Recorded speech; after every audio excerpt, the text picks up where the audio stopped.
Baik, eh, selamat siang untuk semua. Siapa? Hari ini kita akan masih ada di mata kuliah evaluasi ya, yang akan kita bahas terkait dengan pendekatan penilaian. Jadi sebuah evaluasi pembelajaran itu ya ada model-model pendekatan yang bisa dimanfaatkan digunakan oleh para guru ya, terutama guru penjas tadi. Eh, yang dimaksudkan dengan pendekatan penilaian semestinya adalah penilaian dan cara pendekatan ya dalam penilaian hasil belajar yang sering digunakan oleh lembaga-lembaga penelitian atau juga yang sering digunakan oleh kita selaku guru penjas. Ya. Jadi eh, sebagai guru penjas dan sebagai lembaga pembelajaran kita nanti mungkin di PSDKU Aru di program studi penjas atau juga di eh, Penjaskes kita di Ambon ya, dalam hal pendekatan penilaian, maka ada dua model yang harus kita perhatikan ya. Yang pertama adalah penilaian acuan patokan ya. Penilaian acuan patokan, dan yang kedua adalah penilaian acuan norma ya. Jadi kalau penilaian acuan patokan biasa disingkat ya PAP ya, sedangkan penilaian acuan norma itu biasanya disingkat PAN ya atau PAN ya. Jadi itu yang terkait dengan pendekatan penilaian. Nah, PAP atau PAP itu ya, ini biasanya merupakan pendekatan penilaian yang membandingkan hasil pengukuran ya atau hasil tes seseorang itu dengan suatu patokan atau batas lulus ya yang merupakan penguasaan minimum yang ditetapkan lebih dulu sebelum proses pembelajaran itu. Jadi kita biasanya sebagai guru itu sudah menetapkan ya. Jadi penguasaan minimum kita itu seperti apa yang kita harapkan dalam sebuah proses pembelajaran. Dan itu biasanya penilaian dilakukan sebelum ya. Jadi dalam hal kita merumuskan satuan pembelajaran kita, ya, RPP kita itu, maka biasanya sudah kita pikirkan terkait dengan bagaimana pendekatan-pendekatan yang kita gunakan. Nah, jadi kalau PAP atau PAP itu sendiri biasanya disebut juga sebagai ya, Criterion Reference Evaluation atau standar absolut ya. Jadi dia membandingkan hasil pengukuran atau hasil tes itu ya daripada seorang siswa dengan batas atau patokan lulus daripada yang sudah kita buat.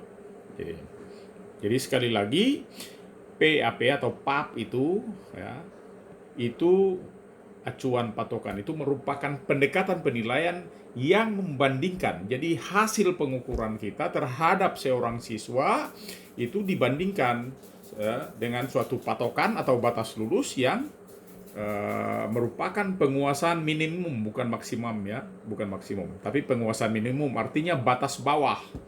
Nah, standar bawah itu yang kita pergunakan sebagai acuan ya. Jangan sampai batasnya ketinggian malah kita semua bisa atau anak-anak kita malah kesulitan menjangkaunya, maka akan yang lulus cuma satu atau dua orang saja. Nah, sehingga kriterianya harus kita taruh batas minimum atau batas bawahnya ya. Untuk menentukan ya cara PAP ini, yang pertama itu sebelum proses pembelajaran atau itu batas lulus sebagai kriteria itu ditentukan terlebih dahulu. Jadi Anda dalam sebuah proses pembelajaran kita buat ya, kita tahu tentukan dulu batas lulus ya. Jadi batas lulus itu ditentukan sebagai batas keberhasilan minimum yang tadi saya katakan itu. Jadi jangan sampai lupa. Yang kedua, itu siswa dianggap telah menguasai materi ajar ya bila bisa mencapai batas lulus ya. Jadi batas lulus yang tadi batas bawah itu. Dan mereka diperbolehkan untuk mempelajari materi yang lebih lanjut ya. Jadi kalau dia belum lulus di batas bawah itu, masih ada sejumlah saran yang biasanya diberikan oleh guru supaya dia harus mempelajari apa sehingga pada akhirnya dia bisa lulus sebagai kriteria yang telah kita tetapkan gitu. Ya. Lalu siswa yang kita katakan belum mencapai batas lulus tadi yang batas bawah itu ya wajib. Jadi kita harus mengulang. Mengulang apa? Jangan mengulang dari awal sampai akhir daripada suatu proses pembelajaran tatap muka pertama sampai misalnya tatap muka ke-5 gitu. Ya, tetapi kita mengulangi cukup pokok bahasan hari itu yang merupakan sesuatu yang dianggap masih sulit bagi dia. Ya. Jadi siswa yang belum mencapai batas lulus bawah itu ya, itu harus mengulang. Ya, lalu jadi dikatakan bahwa PAP itu otomatis bersifat tetap, jadi tidak berubah-ubah. Dia merupakan standar. Nah, kalau kita lihat bersifat tetap maksudnya bagaimana ya? Nah, ya kasih contoh ini pada PAP misalnya kita batas lulus merupakan hal yang pokok sebenarnya. Jadi dalam penerapan ya hubungan antara derajat penguasaan, kompetensi dengan nilai akhir yang diberikan itu biasanya kita tentukan berdasarkan acuan-acuan patokan kita. Angka-angka untuk derajat penguasaan itu atau acuan patokan kita itu yang mana? Ini ya. Jadi kalau 90% sampai 100% kalau kita di perguruan tinggi itu kan kita biasa kasih nilai A gitu ya. Kalau dia telah menguasai 80 ya persen sampai 90% ya kita kasih dia nilai B misalnya. Atau 65% sampai 79% nilai akhirnya adalah nilai C. Nah, atau juga 55% sampai 64% ya kita beri dia atau memberikan nilai akhirnya adalah nilai D. Dan biasanya kalau kurang dari 55 dari 0 sampai 55 maka otomatis kita akan memberikan nilai nilai E itu ya. Ya. Jadi ini adalah derajat-derajat penguasaan yang wajib diketahui. Lalu bagaimana kita menentukan nilai akhir ya, nilai akhir daripada seseorang. Ini mengacu pada acuan standar. Ya, jadi kalau acuan standar tadi merupakan angka-angka patokan ya. Ya. Pada penerapan PAP ya, ini lebih mudah karena dibandingkan dengan kalau acuan norma tadi. Ya.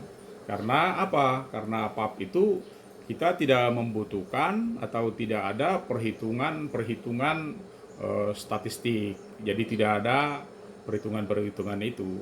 Rata-rata orang penjas itu kalau sampai pada hitungan statistik itu kita malah biasanya jadi malas.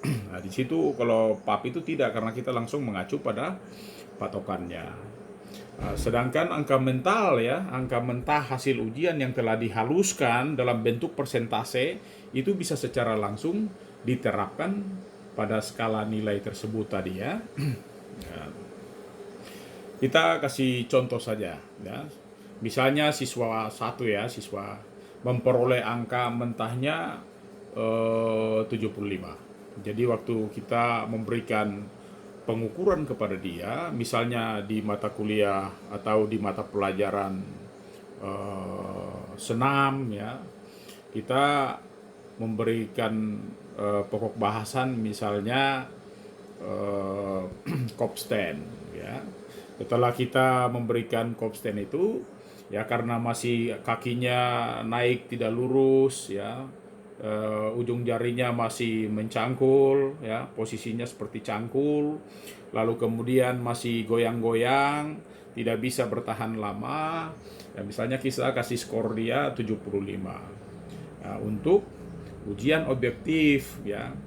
Ya, tapi kalau itu misalnya tes di kelas, ya, tes-tes yang sifatnya kognitif, ya, pengetahuan, ya, misalnya terdiri dari 100 soal, ya, misalnya kita, ya, angka mentah 75 untuk ujian dari 100 soal itu, ya, otomatis dia akan memperoleh nilai 75 gitu. Nah, maka kita akan masukkan ke rumus, misalnya 75/100 kali 100%, otomatis nilainya kembali 75.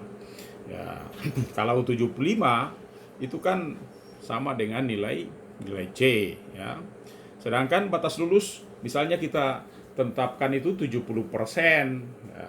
Jadi kalau nilai C atau nilai 75 itu berarti kita anggap siswa kita itu telah lulus gitu. Ya. Atau kan katakanlah siswa M, ya, memperoleh angka mentah 40, ya, dari tes objektif. Kalau biasanya tes objektif berarti tes di kelas, ya. Kita anggap saja itu tes yang kita lakukan untuk siswa di kelas, ya. Lalu misalnya terdapat 100 soal sama seperti tadi di atas. Kalau di atas dia memperoleh angka mentahnya 75, ya, dan dia dinyatakan lulus. Tapi kalau misalnya siswa M, ya, memperoleh angka mentah 40 untuk sebuah tes objektif yang terdiri dari 100 soal, maka si M itu akan memperoleh nilai, artinya 40 yang dia dapat itu per 100 soal itu, lalu dikalikan dengan 100%. Maka otomatis tetap sama, ya, nilainya adalah 40, ya. Lalu kalau nilai 40 itu kan berarti tadi standarnya adalah E, karena batas bawah kita misalnya adalah 55, 0 sampai 55. Nah, kalau itu dia dapat nilai E, kalau E berarti tidak lulus, karena batas lulus kita juga kita misalnya tentukan 70, ya. Jadi itu standar minimal dari proses pembelajaran kita. Artinya kalau skornya di bawah 50, di bawah 70 berarti dia dinyatakan tidak lulus. Nah, kalau tadi itu kan di atas 75, ya. 75 maka dia dinyatakan lulus. Standar skor terendah kita adalah 70. Sedangkan batas penilaian kita kalau 0 sampai 55 itu ya sama dengan nilai 0. Nilai 0 itu kan sama dengan nilai E juga gitu. Jadi paling tidak dua contoh ini bisa memberikan gambaran kepada kita, ya, bagaimana semestinya acuan-acuan patokan itu kita gunakan, ya.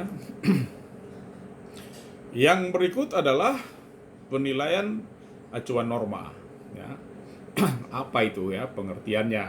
Jadi kalau penilaian acuan norma tadi di awal sudah saya katakan bahwa itu adalah penilaian disingkat PAN, ya. PAN ini adalah penilaian yang membandingkan hasil belajar siswa terhadap hasil belajar siswa yang lain. Yang lain di mana? Bukan seluruh kelas. Kalau memang Anda punya kelompok-kelompok, maka bandingkanlah dengan kelompok kecil. Tapi kalau Anda punya kelasnya cukup kecil, ya Anda bisa bandingkan langsung dengan kelasnya. Jadi penilaian itu yang kita peroleh itu kita bandingkan dengan siswa-siswa lain di dalam kelompok belajar kita, ya. Jadi itu yang dimaksudkan dengan PAN. Nah, PAN, ya, disebut juga norma atau, ya, norma reference atau relatif standar, artinya standar relatifnya. Itu istilah kerennya begitu, ya. Nah, PAN sendiri ini dapat dipakai untuk semua mata ajaran, ya. Jadi dari yang paling teoretis, ya, sampai ke ajaran-ajaran yang sifatnya adalah psikomotor, sifatnya adalah membutuhkan skill. Ya, misalnya di siswa-siswa kita itu, ya kita memiliki siswa yang memiliki psikomotor yang baik, memiliki skill yang bagus.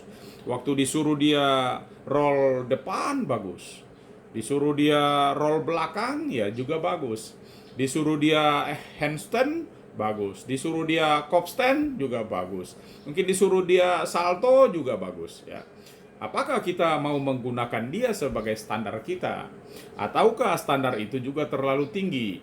Nah, kalau itu terlalu tinggi, kita bisa pakai standar-standar yang sedang-sedang saja, sehingga orang lain itu bisa menjadi menyesuaikan. Ya. Nah, tapi intinya bahwa bisa digunakan untuk semua pelajaran, mulai dari sifatnya yang masih kognitif tadi, sampai pada yang bersifat psikomotor, itu semua bisa digunakan. Nah, untuk cara menentukan norma ya, ini PAN pada dasarnya itu menggunakan kurva normal. Jadi kalau di dalam statistik, kalau Anda lihat ya, ada semacam kurva normal itu ya, dia dari bawah naik ke atas, melengkung lagi ke bawah, itu biasanya orang pakai kurva normal. Dan hasil perhitungannya itu sebagai dasar dari penilaian. Jadi biasanya 5% kiri, 5% kanan, ini menjadi acuan, dan standar di tengah sebagai acuan normal itu tetap digunakan sebagai standar. Nah, kurva acuan normal itu dibentuk dengan mengikut sertakan semua angka-angka hasil tes yang dan tujuannya adalah untuk membandingkan atau menafsirkan angka yang diperoleh masing-masing siswa. Ya, jadi angka rata-rata, kalau angka rata-rata kita kasih X bar, ya, biasanya garis X, kemudian ada tanda garis datar di atasnya, ya itu kita katakan X bar, kode untuk statistiknya ya. Ya, dan kalau dibilang mean ya, itu artinya rata-ratanya. Jadi rata-rata dan termasuk simpangan baku. Jadi kurva normal tadi itu dibentuk dengan mengikut sertakan semua angka hasil tes ya, untuk membandingkan atau menafsirkan angka yang diperoleh masing-masing siswa. Jadi angka rata-rata yang digunakan ya, bukan angka satu orang yang tinggi tadi itu yang digunakan, tetapi rata-rata itu yang digunakan sebagai patokannya ya. Dan biasanya orang kasih kode X ya. Jadi mean itu rata-rata X atau X bar ya, itu dijadikan rata-rata. Nah, juga termasuk angka simpangan baku atau standar deviasi itu. Ya. Untuk cara menentukan norma ya, ada dua hal yang Anda perlu perhatikan ya. Yang pertama adalah menetapkan pengikut ujian yang akan diluluskan ya. Ini kita punya 80 orang, atau ini kita punya 40 orang dalam satu kelas. Kita mau luluskan berapa ini ya, pengikut kita. Kemudian batas lulusnya berapa. Jadi itu kalau yang menggunakan acuan norma. Tapi kalau Anda mau menggunakan acuan patokan, berarti kita kembali ke belakang tadi. Tidak perlu menggunakan rumus-rumus statistik untuk menentukan acuan norma. Anda cukup berpatokan ya, berpatokan pada pokok-pokok tadi ya, maka Anda bisa mendapatkan hasil atau skor mereka, kira-kira nilai akhir yang akan mereka dapatkan berapa. Jadi sekali lagi ada dua hal ya pada PAN yang harus dilakukan oleh pengajar ketika dia mau menggunakan acuan norma ya. Yang pertama ya, kita tetapkan pengikut ujian yang akan diluluskan, kira-kira berapa banyak dari peserta yang akan luluskan. Kemudian yang kedua, ditetapkan ya batas lulusnya. Kita mau batas lulusnya ini mau yang berapa gitu ya. Nah, katakanlah kita punya contoh ya, guru dari siswa-siswa kita yang hadir ya, itu kita mau meluluskan 80% ya, 80% dari seluruh jumlah siswa yang hadir. Selanjutnya, bagaimana bentuk penyebaran angka mentah yang diperoleh peserta ujian ya, yang berjumlah 80% itu. Nah, itu dalam penyebaran mentah yang disusun dalam bentuk penyebaran frekuensi, distribusi frekuensinya harus kita buat. Itu bisa segera kita ketahui batas angka mentah berapa, untuk mencapai angka 80% itu. Ya, kita akan membuat distribusi frekuensi.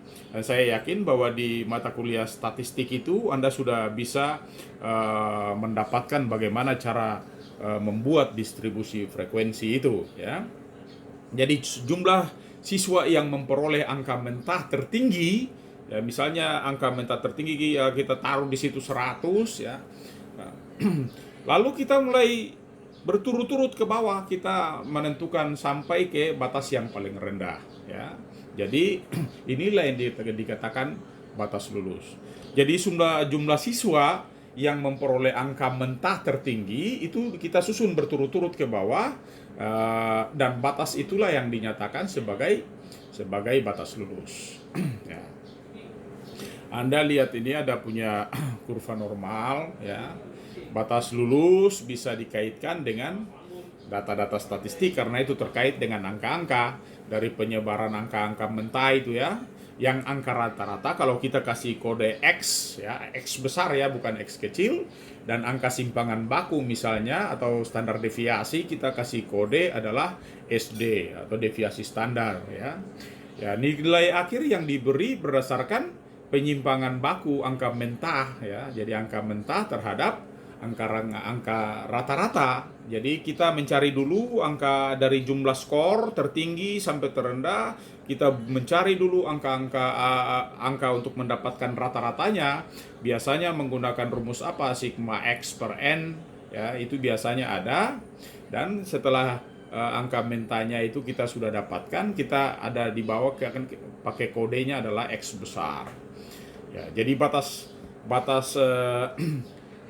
pemberian nilai akhir dalam hubungan dengan angka X itu nanti Anda bisa membuka lagi untuk melihat distribusi frekuensi, bagaimana mencari rata-ratanya. Itu biasanya ada gunakan rumus sigma X per N itu, ya. Ya, misalnya di sini kita batas lulus kita tentukan, ya. Anda lihat rumus-rumus yang di sini digunakan sebagai acuan. Artinya kita tahu dulu rata-rata daripada keseluruhan, ya. Berdasarkan distribusi frekuensi itu kita mencari rata-ratanya, lalu kita mencari simpangan bakunya atau kita mencari standar deviasinya. Nah, misalnya di sini, ya, untuk mendapatkan nilai A itu biasanya kita gunakan rumus ini, ya. X besar itu kan tadi apa? Rata-rata, ya. Jadi X besar plus, ya, 150 simpangan baku atau standar deviasi atau lebih besar. Nah, itu kita kasih nilai A, ya. Kemudian misalnya kita kasih kode untuk antara X besar, ya, antara X besar itu ditambah 0,50 dan X, ya, tambah 0,50 simpangan baku atau standar deviasi, ya, kita kasih nilai B, ya. Ya. Kemudian antara, ya, rata-rata tadi, antara rata-rata atau X ini sampai 0,50 simpangan baku atau standar deviasi, dan rata-rata X ini tambah 0,50 dari simpangan baku, ya. Maka Anda akan bisa mendapatkan nilai C atau itu range-nya, ya, batasnya. Ataukah Anda memperoleh di bawahnya untuk memperoleh nilai D itu antara rata-rata atau X, ya, sampai 1,50 standar deviasinya, dan kemudian rata-ratanya sampai 0,50 standar deviasinya. Otomatis kita dapat nilai D. Nah, untuk mendapatkan nilai E, maka Anda akan mendapatkan, ya, kurang dari rata-rata atau kurang dari X itu sampai dengan 1,50 standar deviasinya. Nah, maka otomatis Anda akan mendapat nilai E. Nah, berdasarkan angka-angka itu, maka semua angka-angka, ya, angka-angka yang kita dapatkan dari proses pembelajaran secara menyeluruh dari kelas-kelas kita, ya, kita mulai menetapkan, kita sudah tahu, oh dia dapat skor sekian, maka otomatis dia mendapatkan nilai B, ya. Oh ini dia dapat skor sekian, maka dia akan memperoleh nilai E, ya. Itu yang berikut ada contoh duanya lagi, ya. Misalnya pemberian nilai akhir dengan kurva-kurva yang berbeda, ya. Katakanlah rata-rata plus 2 standar deviasi atau lebih, kita kasih kode nilai atau kita berikan nilai untuk standar nilai A, ya. Ataukah ya antara rata-rata ya ditambah dengan 1 standar deviasi dan rata-rata tambah 2 standar deviasi, itu memperoleh nilai B, ya. Ya. Atau juga bisa dengan antara rata-rata sampai dengan rata-rata plus 1 standar deviasi. Otomatis kita akan memperoleh orang yang masuk di zona itu, dia akan memperoleh nilai C, ya. Berikut juga antara X itu, X besar atau rata-rata sampai dengan 2 standar deviasi dan rata-rata sampai dengan 1 standar deviasi. Itu hitung turunnya, maka otomatis orang akan itulah kriteria untuk mendapatkan nilai D kita, ya. Dan misalnya Anda untuk mendapatkan nilai E, ya, otomatis rata-rata dikurangi 2 standar deviasi atau lebih rendah daripada itu, maka kita akan memperoleh siapa-siapa atau berapa banyak mereka yang memperoleh nilai E. Ya, itu contoh 2 yang nanti bisa menjadi perhatian. Begitupun dengan contoh 3, ya. Contoh 3. Ya, ini kita lihat 10% teratas, ya. Misalnya 10. Halo? Halo Pak. Sorry.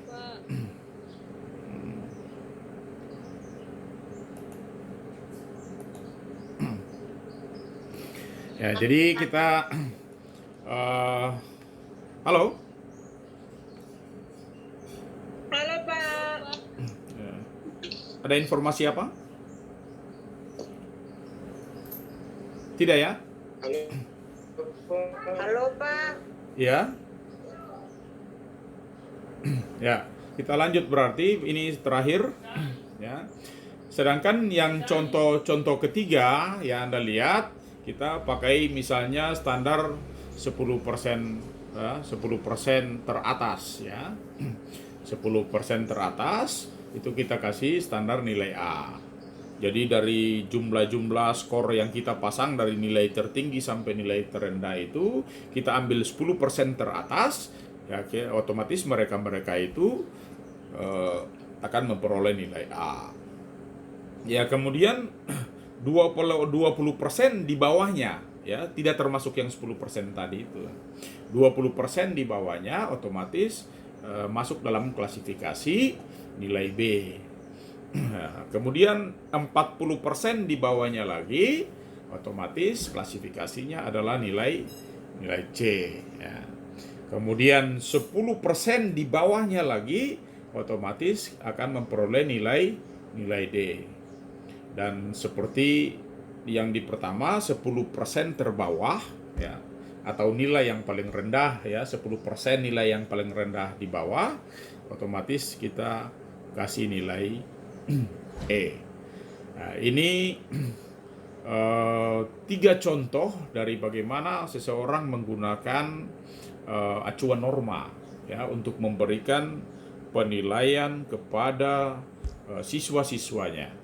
Jadi kalau misalnya acuan patokan kita terlalu tinggi, ya, terlalu tinggi sehingga orang menjadi kesulitan, ya otomatis kita bisa pakai acuan norma. Artinya kita menggunakan siswa di dalam kelompok kelas kita itu untuk sebagai acuan, acuan standar kita, sehingga berdasarkan standar itu kita menetapkan berturut-turut ke bawah, ya, ini acuan standar kita di sini. Maka selanjutnya kita menetapkan acuan yang berikutnya berdasarkan kriteria kita tadi itu. Nah, itu yang bisa disampaikan pada kesempatan ini buat buat Anda sekalian. Saya kira atas perhatian saya ucapkan terima kasih. Nanti masih ada tugas juga ya. Masih ada tugas yang mungkin harus Anda kerjakan, dan kalau bisa jangan pulang kerja di rumah. Tapi Anda masih punya waktu ya. Anda masih punya waktu sekarang untuk bisa berdiskusi dengan teman-teman Anda ya. Tugas yang pertama, ya, silakan berdiskusi. Mengapa sampai pendekatan ya, penilaian pada PAP itu batas lulus harus ditentukan dahulu sebelum proses pembelajaran. Ya, tadi saya sudah jelaskan, sebelum proses pembelajaran ya kita masih menentukan, masih membuat persiapan pembelajaran kita sudah harus menetapkan batas lulusnya ya. Kemudian yang kedua, diskusikan juga ya, bagaimana caranya menentukan batas lulus ya, pada pendekatan penilaian cara PAP. Itu tidak susah ya, karena PAP itu kan standar bakunya sudah ada. Nah, kalau yang acuan norma itu Anda mengacu kepada yang data-data statistik. Anda harus membuat distribusi frekuensinya, Anda mencari rata-rata kelasnya ya. Baru kemudian Anda menghitung simpangan bakunya ya, standar deviasinya, baru Anda bisa masukkan dalam kriteria untuk meluluskan seseorang. Saya kira itu yang bisa saya sampaikan kepada Anda. Mudah-mudahan ini sudah dicatat sehingga setelah ini Anda masih punya waktu untuk berdiskusi ya.